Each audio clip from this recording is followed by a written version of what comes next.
السلام علیکم ورحمۃ اللہ وبرکاتہ۔ الحمد للہ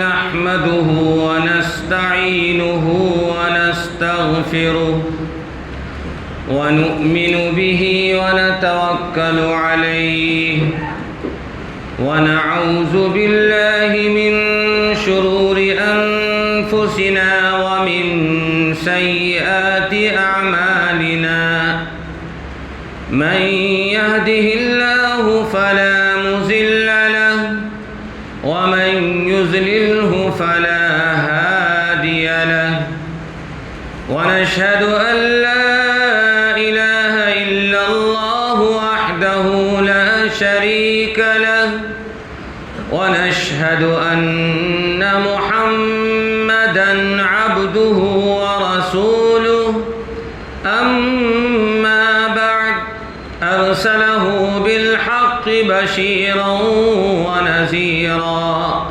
وداعيا إلى الله بإذنه وسراجا منيرا فأعوذ بالله من الشيطان الرجيم بسم الله الرحمن الرحيم كافها يا عين صاد ذكر رحمة ربك عبده زكريا وقال في موضع آخر سبحانه وتعالى فاصدع بما تؤمر وأعرض عن المشركين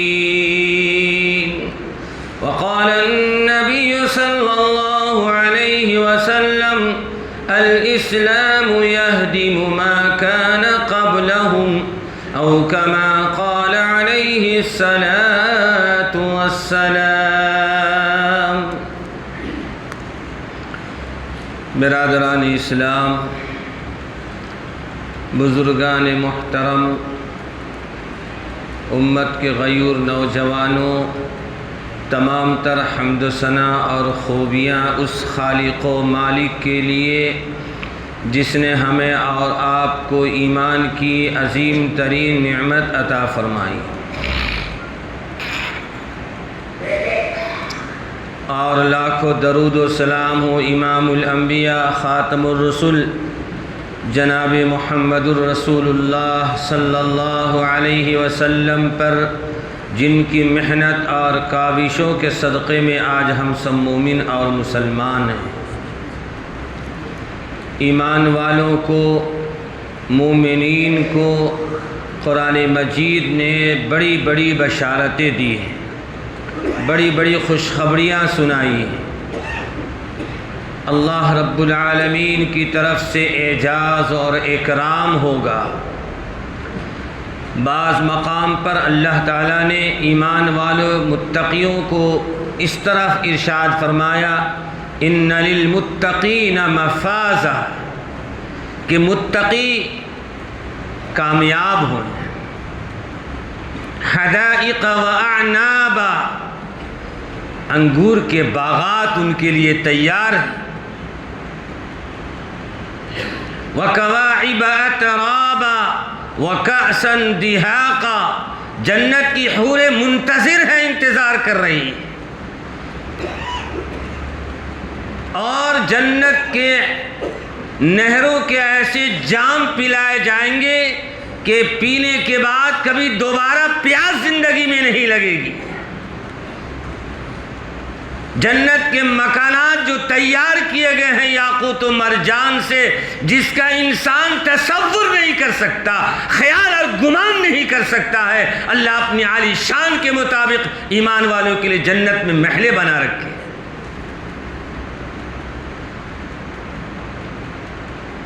اتنے بڑے بڑے انعامات کے جو وعدے ہیں، کس چیز پر؟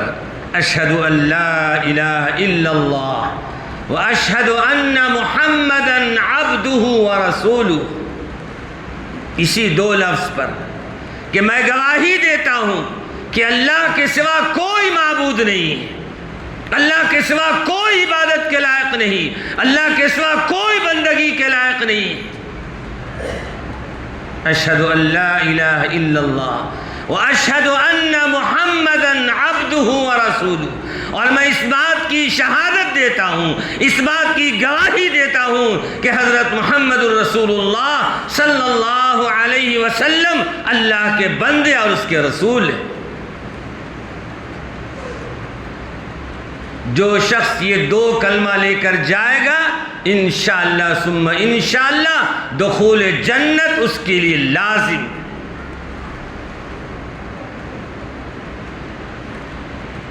یہ دو کلمہ ہونا لازم ہے، اسی لیے کہتے تصدیق بالجنان، اقرار باللسان، تصدیق بالجنان، زبان سے اس بات کی شہادت دینا، زبان سے اس بات کی گواہی دینا کہ اللہ وحدہ لا شریک ہے، اس کی ذات و صفات میں کسی غیر کی شرکت نہیں ہے، اور اس بات پر کہ اللہ ہی کی بندگی کرنا ہے، اس کے علاوہ کسی اور کی بندگی جائز نہیں۔ اور رسول پاک صلی اللہ علیہ وسلم کی رسالت کو زبان سے ماننا اور دل سے تصدیق کرنا۔ الفاظ کلمے تو بہت سے لوگوں کو یاد ہیں، جو مومنین نہیں ہیں، مسلمان نہیں ہیں، ان کو بھی یہ کلمہ یاد ہے، دو لفظ ہے، اشہد ان لا الہ الا اللہ و اشہد ان محمد الرسول اللہ۔ تو کیا وہ جنت میں داخلہ ہو جائے گا؟ نہیں ہوگا۔ دخول جنت کے لیے شرط ہے اقرار باللسان، زبان سے اقرار کرنا۔ اگر آپ کے سامنے کسی نے زبان سے اقرار کر لیا کہ میں شہادت دیتا ہوں کہ اللہ کے سوا کوئی معبود نہیں، حضرت محمد الرسول اللہ صلی اللہ علیہ وسلم اللہ کے آخری پیغمبر اور رسول ہے، تو کیا مسلمان ہو جائے گا؟ جنت میں داخلہ مل جائے گا؟ نہیں، ابھی ایک شرط باقی ہے۔ وہ شرط یہ ہے تصدیق بالجنان، جس بات کی شہادت اور اقرار زبان سے کیا ہے اسی بات کو دل سے ماننا، اسی بات کو دل سے ماننا، اور اسی ماننے والے کو مسلمین کہا جاتا ہے، اسی ماننے والے کو مسلمان کہا جاتا ہے، اسی ماننے والے کو ایمان والا کہا جاتا ہے، اس لیے کہ اس آدمی کے اندر دونوں صفتیں جمع ہیں، زبان سے بھی اقرار کرتا ہے اور دل سے بھی اس بات کی تصدیق کرتا ہے کہ اللہ کے سوا کوئی معبود نہیں، حضرت محمد الرسول اللہ صلی اللہ علیہ وسلم اللہ کے آخری پیغمبر ہے اور اللہ کے آخری رسول۔ آدم کی اولاد میں چاہے جس علاقے کا رہنے والا، جس قبیلے کا رہنے والا، جس حسب نسب کا رہنے والا ہو، اس سے کوئی بحث نہیں ہے اگر اس کا عقیدہ اس بات پر ہے کہ وہ زبان سے اللہ کی توحید کو مانتا ہے اور دل سے تصدیق کرتا ہے، رسول پاک صلی اللہ علیہ وسلم کی رسالت کو زبان سے اقرار کرتا ہے اور دل سے مانتا ہے، وہ مومن اور مسلمان کہلاتا ہے اور اسی کا جنت میں داخلہ نصیب ہوگا۔ میرے دوست بزرگوں، گزشتہ جمعہ آپ نے ابتدا اسلام کی تاریخ کا ایک پس منظر آپ کے سامنے آیا کہ اسلام کن حالات سے ہمارے سامنے آئے، اسلام کن مشقتوں کے بعد دنیا کے کونے کونے تک پہنچا ہے، اس کے پیچھے بڑی عجیب داستان ہیں، بڑی عجیب قربانیاں ہیں، بڑے عجیب حالات ہیں۔ ان میں کا ایک حصہ آپ کے سامنے بیان کیا گیا تھا کہ اسلام کا پہلا مرکز، اسلام کا پہلا سینٹر دار ارقم بنا۔ ارقم بن ارقم ایک صحابی رسول تھے، انہی کا گھر اسلام کا مرکز بنا، اسلام کا سینٹر بنا۔ اللہ کے نبی جناب رسول اللہ صلی اللہ علیہ وسلم اس گھر میں تشریف فرما ہوتے، صحابہ کرام وہاں آتے اور اللہ کے نبی سے دین کی باتیں سنتے اور اللہ کے نبی صلی اللہ علیہ وسلم دعوت اور تبلیغ کی بات کرتے۔ یہ سلسلہ 3 سال تک چلا۔ کتنے دن چلا؟ 3 سال تک چلا۔ گویا کہ اسلام 3 سال تک محدود دائرے میں رہا، محدود علاقے میں رہا، یہاں تک کہ یوں آپ کہہ لیجئے کہ دار ارقم کے گھر کے اطراف ہی رہا۔ ہاں اسی دار ارقم کے آخری مجاہد، آخری شیر اسلام سیدنا امیر المؤمنین عمر بن خطاب جب ایمان لائے تو اعلان فرما دیا آج سے جماعت کے ساتھ نماز ہوگی، اور اعلان اللہ کی توحید یعنی اذان بھی ہوگی اور جماعت بھی کعبہ کے قریب میں ہوگی۔ تو اندازہ کیجئے کہ اسلام، ذرا ٹھنڈے دل سے ٹھہر کر سوچئے اور سمجھئے، یہ جو نماز ہم کو ملی ہے، یہ نماز کی اسی عظمت والی چیز ہے کہ جماعت سے لوگ پڑھنے نہیں دے رہے تھے نماز۔ جب اللہ کا پیغمبر، اللہ کا نبی کعبۃ اللہ کے قریب بیٹھ کر قرآن پڑھنا چاہتے تو کفار مکہ کہتے کہ مت سنو یہ قرآن، اپنے لوگوں سے کہتے۔ نبی کی زبان، آج ہمارے درمیان کوئی قاری قرآن اچھی تلاوت کرنے لگتا ہے تو دل جھوم جاتا ہے، مومن کا جھومتے لگتا ہے نا، مائل بھی ہو جاتا ہے، رجوع بھی ہو جاتا ہے۔ تو آپ اندازہ کیجئے کہ اللہ کا کلام نبی کی زبان سے جب پڑھا جاتا ہوگا تو کیا کیفیت ہوگی اس وقت۔ اللہ کے نبی صلی اللہ علیہ وسلم جب قرآن کی تلاوت کرتے تو کفار مکہ، مشرکین مکہ، اس کے کان میں جب آواز جاتی تو ان اندر کی کیفیت بدلنے لگتی، چونکہ عربی زبان تھی۔ اللہ نے کہا قرآن کو ہم نے عربی زبان میں نازل کیا، کیوں؟ مکے کے لوگوں کی زبان عربی تھی۔ تو جب قرآن کے الفاظ سنتے ان کی کیفیت بدلنے لگتی، رسول اللہ کی مجلس میں چلے جاتے اور بیٹھ کر قرآن سنتے۔ جب مجلس ختم ہوتی تو کفار مکہ نگاہ میں رکھتے کون گیا کون آیا، اس کے بعد سخت سے سخت اس کے ساتھ معاملہ کرتے اور کہتے خبردار آئندہ کل ان کی مجلس میں نہیں جانا۔ وَالْغَوْا فِيهِ لَعَلَّكُمْ تَغْلِبُونَ۔ جب لوگوں کی تعداد بڑھتی گئی ان سے رہا نہیں جاتا، جب کل آتا تو دل نہیں مانتا۔ دل پر تو کسی کی حکومت نہیں ہے، صرف اللہ کی ہے۔ قلب کو قلب اس لیے کہتے ہیں، قلب کے معنی پلٹنے کے ہیں۔ ابھی کفار ڈانٹ دیتے، جب کل آتا تو رسول اللہ کا وہ نقشہ، قرآن کا نقشہ دل میں آ جاتا اور پھر چلے جاتے۔ تعداد بڑھنے لگی، ان کو پریشانیاں شروع ہو گئی تو ایک حربہ اختیار کیا اور کہا دیکھو جب یہ قرآن پڑھنے لگے تو اس پر خوب شور کرنا، لعلکم تغلبون، تاکہ تمہاری آواز غالب آ جائے اور قرآن کی آواز دب جائے۔ یہ ان کا حربہ تھا جو کامیاب نہیں ہوا، کامیاب نہیں ہوا۔ کیوں؟ اس لیے کہ اللہ کا جو دین آیا تھا وہ آخری دین تھا جو قیامت تک انشاءاللہ باقی رہنا ہے اسے۔ تو اللہ کے نبی جناب رسول اللہ صلی اللہ علیہ وسلم تلاوت فرماتے، صحابہ کرام بیٹھتے اور غیر بھی آ کر بیٹھتے، اس طرح تعداد بڑھتی گئی۔ اب ان کو رہا نہیں گیا، پریشانی ان کی بڑھتی گئی۔ کفار مکہ، مشرکین مکہ نے سوچا اگر کوئی روک تھام نہیں کیا جا گیا، کوئی دوسرا حربہ اختیار نہیں کیا گیا تو ان کی تعداد بڑھتی چلی جائے گی، بعد میں ہمارا دشوار ہو جائے گا معاملہ۔ تب اس نے آپس میں دار الندوہ میں بیٹھ کر مشورہ کیا اور کہا دیکھو ان کو ستایا جائے، ان کو مارا جائے، ان کو پیٹا جائے، ان کو ستایا جائے اور ایسی تکلیفیں ایذائیں دی جائے کہ یہ باز آ کر چھوڑ دے، اپنے دین سے باز آ جائے۔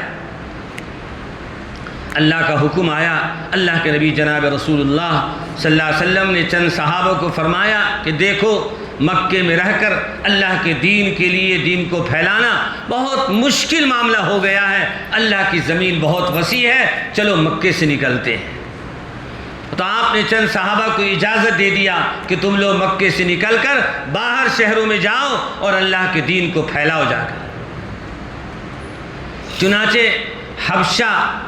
حبشہ کے لیے انتخاب ہوا، تقریباً 80 پر 2 یا 80 پر 3 صحابہ کرام کی ایک چھوٹی سی جماعت روانہ ہوئی، اس میں بڑے بڑے صحابہ تھے، حضرت عبد الرحمن ابن عوف رضی اللہ، مصعب بن عمیر رضی اللہ تعالیٰ، جعفر ابن ابی طالب رضی اللہ تعالیٰ، ایسے بڑے بڑے صحابی تھے اس میں۔ یہ ہجرت فرما کر حبشہ گئے، اور حبشہ جانے کا مقصد یہ تھا کہ وہاں کا جو بادشاہ تھا وہ نجاشی عیسائی بادشاہ تھا، عیسائی بادشاہ تھا، کتاب کا ماہر تھا، انجیل کا ماہر تھا۔ وہاں جا کر ہم لوگ سکون کے ساتھ رہیں گے، اللہ کے دین کی اشاعت کریں گے، اس مقصد کے لیے اسلام کی ایک چھوٹی سی جماعت روانہ ہو گئی، حبشہ پہنچ گئے۔ حبشہ پہنچنے کے بعد وہاں ابھی چند دن گزرے ہیں، کفار مکہ نے دیکھا کہ ابھی یہ لوگ وہاں جا کر ٹھہرے ہیں، مہینہ گزرا ہے، آرام سکون کے ساتھ رہ رہے ہیں، اب تو اسلام کا ان کا اپنے دین کا سینٹر گویا کہ حبشہ میں بنا لیں گے یہ لوگ، اس کی روک تھام کے لیے کیا طریقہ اپنایا جائے؟ تو 2 شخص کو سفیر کو منتخب کیا،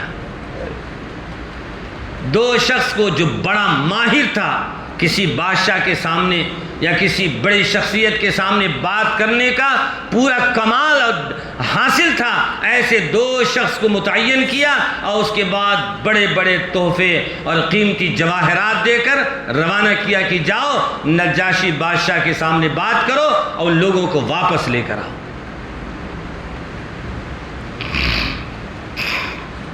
یہ دونوں سفیر پہنچے، وہاں پہنچنے کے بعد بادشاہ کے دربار میں جانے کی اجازت لی، بادشاہ کے دربار میں گئے، حاضر ہوئے۔ حاضر ہونے کے بعد جتنے وزراء تھے، وزیر تھے جو بادشاہ کی دربار میں رہتے ہیں، آگے پیچھے کرتے ہیں، سب کو الگ الگ تحفے ہدیے دیے اور بادشاہ کو قیمتی جواہرات والے تحفہ پیش کیا۔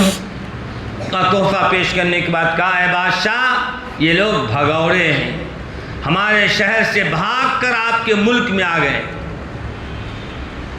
یہ لوگ ایک نیا مذہب نیا دین شروع کر دیا ہے، نہ آپ کے مذہب پر ہے نہ ہمارے آباء و اجداد کے مذہب پر ہے، کوئی تیسرا دین اختیار کر لیا ہے، اس لیے اے بادشاہ ان کو ہمارے حوالے کیجئے اور ان کو واپس کیجئے۔ اس کے بعد جب یہ بات کہی اور انتظار میں تھے کہ ان لوگ کو بلا کر واپس کریں گے، بادشاہ نے کہا میں ایسے کیسے فیصلہ لے لوں؟ جو دعویٰ کرتا ہے اس کو مدعی کہتے ہیں۔ کیا کہتے ہیں؟ مدعی، دعویٰ کرنے والا، اور پھر اس دعوے کا جو جواب دیتا ہے اس کو مدعا علیہ کہتے ہیں۔ تو بادشاہ نے کہا کہ مدعا علیہ جس کے بارے میں تم نے دعویٰ پیش کیا ذرا اسے بھی بلا لیتے ہیں، دونوں کے بعد سننے کے بعد ہی نہ فیصلہ ہوگا، ایسے کیسے فیصلہ کر دوں میں؟ بادشاہ نے خبر کیا اور صحابہ کرام جو 80 پر 3 یا 80 پر 2 صحابہ کرام تھے، آپس میں مشورہ ہوا کہ وہاں بادشاہ کے سامنے کون بات کرے گا۔ اللہ کے نبی صلی اللہ علیہ وسلم کی تربیت یافتہ صحابہ تھے، آپ کی صحبت سے بہت کچھ سیکھ لیا تھوڑے ایام میں۔ آپس میں مشورہ کیا تو اکثر کی رائے آئی کہ جعفر ابن ابی طالب رضی اللہ تعالیٰ عنہ بادشاہ سے بات کریں گے۔ بات طے ہو گئی۔ اس کے بعد سارے صحابہ آئے، بادشاہ کی دربار میں آئے۔ حضرت جعفر ابن ابی طالب رضی اللہ تعالیٰ عنہ جب بادشاہ کی دربار میں پہنچتے ہیں تو ان کے کفار مکہ کے جو سفیر بن کر آئے تھے اس نے پہلے کہا کہ اے بادشاہ دیکھیے ان کے اندر اکڑ ہے، تکبر ہے، اکڑ ہے ان کے اندر۔ اس زمانے کے اندر بادشاہ کو سجدہ کرنے کا رواج تھا۔ اے بادشاہ دیکھیے لوگ آئے آپ کے دربار میں اور پہلے گستاخی کیا کہ آپ کو سجدہ نہیں کیا۔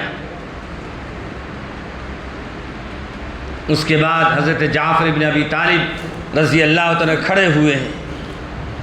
بادشاہ نے پوچھا کہ سب سے پہلے پوچھا تم ان کے غلام ہو، بلکہ ان دونوں سفیر سے پوچھا کہ یہ تمہارے غلام ہیں۔ حضرت جعفر رضی اللہ تعالیٰ نے پوچھا کہ بادشاہ ذرا ان سے پوچھئے کیا ہم لوگ ان کے غلام ہیں؟ تو بادشاہ نے پوچھا یہ تمہارے غلام ہیں یہ لوگ؟ کہا کہ نہیں غلام نہیں، سب کے سب آزاد ہیں۔ اس کے بعد حضرت جعفر رضی اللہ تعالیٰ کہ بادشاہ ان سے پوچھئے کیا ہم ان کے کوئی قاتل ہیں، کسی کا ہم نے قتل کر دیا ہے جو قصاص لینے کے لیے ہم لوگوں کو حوالے کرنے کے لیے آپ کے ساتھ درخواست پیش کر رہے ہیں، کیا ہم مجرم ہیں یا ان کے آپ حوالے کرنا چاہ رہے ہیں، یہ حوالہ کرنے کے لیے بول رہے ہیں؟ تو ان لوگوں نے کہا کہ نہیں قتل بھی، اگر بولتے ہیں ہاں قتل کیا تو ثبوت پیش کرو۔ کہا کہ نہیں۔ تو حضرت جعفر رضی اللہ عنہ کہ بادشاہ آپ ان سے پوچھئے کیا ان کا مال ہڑپ کر چھین کر لوٹ کر ہم مکے سے باہر آ گئے ہیں؟ بادشاہ نے پوچھا کہ نہیں ایسا بھی کچھ نہیں، کوئی مال ہمارا لے کر بھاگے نہیں ہیں۔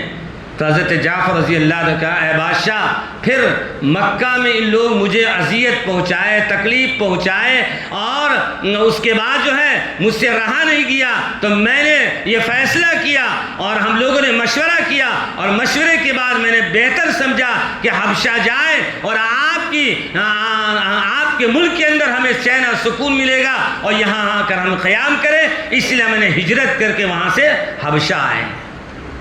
ہکا بکا رہ گیا، سفیر کوئی جواب نہیں بنا۔ تو اس نے کہا کہ اے بادشاہ، حضرت مریم کے بارے میں، عیسیٰ ابن مریم کے بارے میں ان کے بڑے بدعقیدے ہیں، یہ عجیب عجیب ان کے خیالات ہیں۔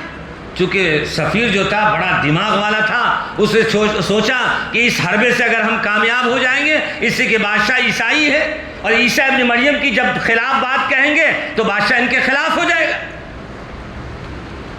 تو حضرت جعفر رضی اللہ تعالیٰ نے ان کو بھی ذہانت دیا تھا۔ حضرت جعفر رضی اللہ عنہ کہا کہ اے بادشاہ، میں وہی بات کہوں گا جو ہمارے پیغمبر صلی اللہ علیہ وسلم نے بتائی ہے، چاہے ان کو اچھی لگے یا بری لگے، مجھ سے کوئی بحث نہیں ہے، میں وہی بات کروں گا، وہی ترجمانی کروں گا جو میرے آقا صلی اللہ علیہ وسلم نے کی ہے، کوئی اسٹرا فٹنگ اس میں نہیں کروں گا۔ تب بادشاہ نے پوچھا کہ اچھا یہ بتاؤ کہ جو بتا رہے کہ تم نیا دین شروع کی، وہ دین کیا ہے؟ تب حضرت جعفر رضی اللہ عنہ نے ایک بڑی زبردست تقریر فرمائی جو آج بھی تاریخ کے ورقوں میں لکھی ہوئی ہے۔ حضرت جعفر رضی اللہ، تفصیل کا وقت نہیں ہے، حضرت جعفر رضی اللہ عنہ نے فرمایا اور تقریر کیا اور خطبہ دیا، اللہ کی حمد و ثنا کیا، اور اس کے بعد کہا بادشاہ، ہم لوگ مکے کے رہنے والے ہیں، ہم لوگ ظلم کرتے تھے، آپس میں رشتہ داروں کا خیال نہیں کرتے تھے، ہم لوگ جو ہے بدعقیدہ تھے، ہم لوگ جو ہے بت پرستی کرتے تھے، شرک کرتے تھے، اسی طرح ہم لوگ جو ہے بدکاری کرتے تھے، ساری برائیاں ہمارے درمیان موجود تھی۔ اسی درمیان ہم میں سے اللہ کا پیغمبر، اللہ کا نبی نے اعلان کیا کہ دیکھو، ایک اللہ کی بندگی کرنا، ایک اللہ کی عبادت کرنا، کسی پر ظلم نہیں کرنا، ہمدردی کرنا، اخوت کے ساتھ زندگی گزارنا، بھائی چارگی کے ساتھ گزارنا، اور بدکاری نہیں کرنا، ایک اللہ وحدہ لا شریک کی مان کر چلنا، یہ ساری خوبیاں جب بیان کی، میں ان پر ایمان لے آیا، میں ان پر ایمان لیا اور میں انہی کا ماننے والا ہوں۔ جب حضرت جعفر رضی اللہ عنہ نے تقریر کیا تو بادشاہ نے کہا کہ اچھا یہ بتاؤ کہ تمہارے پیغمبر صلی اللہ علیہ وسلم نے یہ خوبیاں بتائی، وہ کیسے بتائی؟ کہا اللہ کی طرف سے ان پر کلام آتا ہے، اللہ کی طرف سے وحی آتی ہے، اللہ کی طرف سے کلام آتا ہے ان پر، اور اپنی طرف سے کچھ بھی نہیں کلام کرتے ہیں، بلکہ وما ينطق عن الهوى ان هو الا وحی یوحى، کہ نبی اکرم صلی اللہ علیہ وسلم اسی بات کا تکلم فرماتے ہیں، وہی گفتگو کرتے ہیں، وہی پیغام پہنچاتے ہیں جس کی اللہ کی طرف سے وحی کی جاتی ہے، اپنی طرف سے کچھ نہیں بیان کرتے ہیں، جو اللہ کی طرف سے وحی ہوتی ہے وہی پیغام سناتے ہیں۔ بادشاہ نجاشی نے کہا اچھا وہ کلام کا کچھ حصہ تمہیں یاد ہے؟ تو حضرت جعفر رضی اللہ عنہ ہے بادشاہ مجھے یاد ہے۔ حضرت جعفر رضی اللہ عنہ وقت کی نزاکت کو دیکھا، حالات کو دیکھا، اور اس کے بعد سورہ مریم کی تلاوت شروع کی۔ کیا شروع کی؟ سورہ مریم، کاف ہا یا عین صاد، ذکر رحمت ربک عبدہ زکریا اذ نادى ربہ نداء خفیا۔ حضرت مریم علیہ السلام کا پورا اس واقعہ اس آیتوں میں تذکرہ ہے۔ جب پڑھنا شروع کیا، آج بھی تاریخ کی کتابیں روایت اٹھا کر دیکھیے، جتنے وزراء تھے اور بادشاہ کی آنکھوں سے آنسو جاری ہو گئے۔ بعض روایتوں میں آتا ہے بادشاہ نے خود کہا حضرت جعفر سے، جب آیت پر رک جاتے ہیں، کہا کہ پھر سے ایک بار ریپیٹ کرو، پھر ایک بار پڑھو۔ صاحب کتاب تھا نا، انجیل کا ماہر تھا، کہا پھر ایک بار وہ کتاب پڑھو، وہ حصہ سناؤ۔ حضرت جعفر رضی اللہ تعالیٰ نے پھر پڑھنا شروع کیا اور پھر آنکھوں سے آنسو جاری ہو گئے۔ اس کے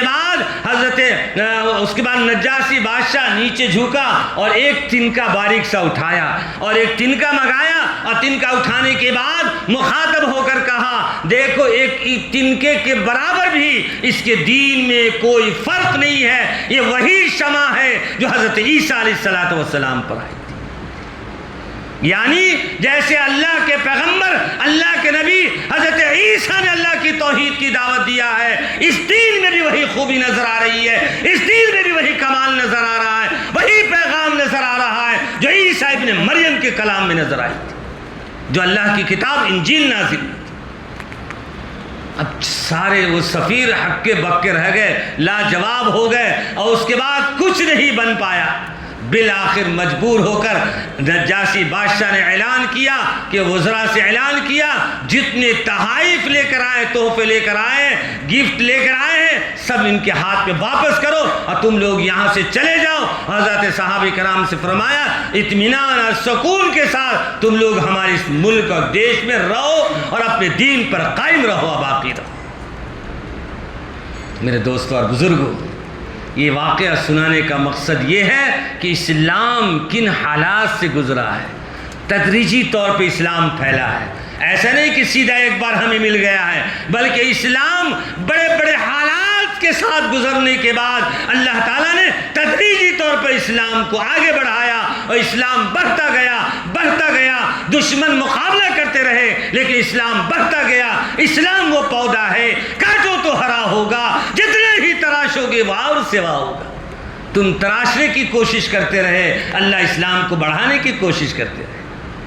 یہی وجہ ہے کہ میدان بدر کے اندر جب اسلام کی پہلی جنگ ہوئی تھی، اس جنگ کے اندر 1000 کفار مکہ اپنے ساز و سامان کے ساتھ لیس ہو کر آئے تھے، اور اس کے باوجود اس 1000 کے بعد اور بھی پیچھے سے مدد کے لیے لوگ روانہ ہو رہے تھے، تیاری کر رہے تھے۔ تو صحابہ کرام کو اللہ نے اپنے نبی پر خبر بھیجا اور کہا اے نبی پاک صلی اللہ علیہ وسلم، یہ لوگ آگے اور تیاری کر رہے ہیں۔ صحابہ کی اطمینان کے لیے، یقین دلانے کے لیے 700 صحابہ آئے تھے، 300 منافقین چلے گئے، 313 صحابہ بچ گئے۔ تو اللہ تعالیٰ نے ان کے دل کو اطمینان دینے کے لیے کہا 500 کی جماعت فرشتوں کے آسمان سے اتارتے تمہاری مدد کے لیے۔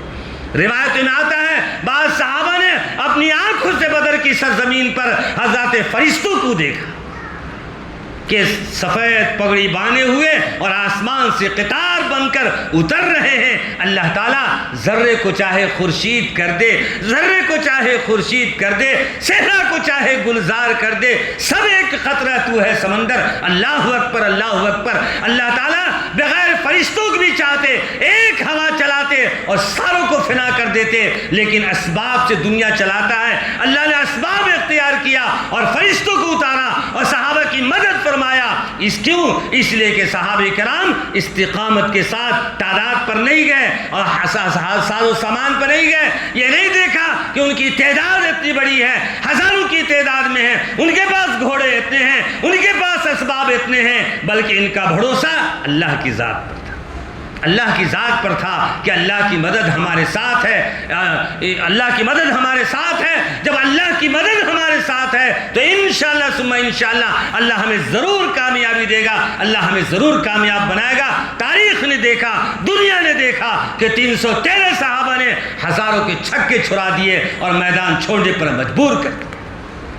یہ اسلامی تاریخ ہے جس کا پس منظر ہمارے بچوں کو، اپنی نسلوں کو سکھانا اور بتانا نہایت ضروری ہے، ورنہ ایک دور ایسا آئے گا، ایک زمانہ ایسا آئے گا کہ ہمارے بچوں کے دلوں سے مجاہدین کے کارنامے، ان کے خدمات، صحابہ کی قربانیاں وہ جانیں گی نہیں، صحابہ کسے کہتے ہیں، قربانی کسے کہتے ہیں۔ لہذا کم از کم اپنے بچوں کو ان اسلامی تاریخ سے آگاہ کیجئے، ان کو سکھائیے، ان کو بتائیے کہ اسلام جو آیا ہے اس کے پیچھے حضرات صحابہ کرام کی اور اللہ کی مجاہدین کی بڑی قربانیاں ہیں، اس کے بعد اسلام یہاں تک پہنچا ہے۔ اللہ سے دعا ہے اللہ تعالیٰ ان حضرات کی قربانیوں کے صدقے میں اللہ اپنے شایان شان ان کو اجر عظیم عطا فرمائے، اور امت مسلمہ کو اتحاد اور اتفاق کے ساتھ زندگی گزارنے کی توفیق عنایت فرمائیں۔ وآخر دعوانا ان الحمد للہ رب العالمین۔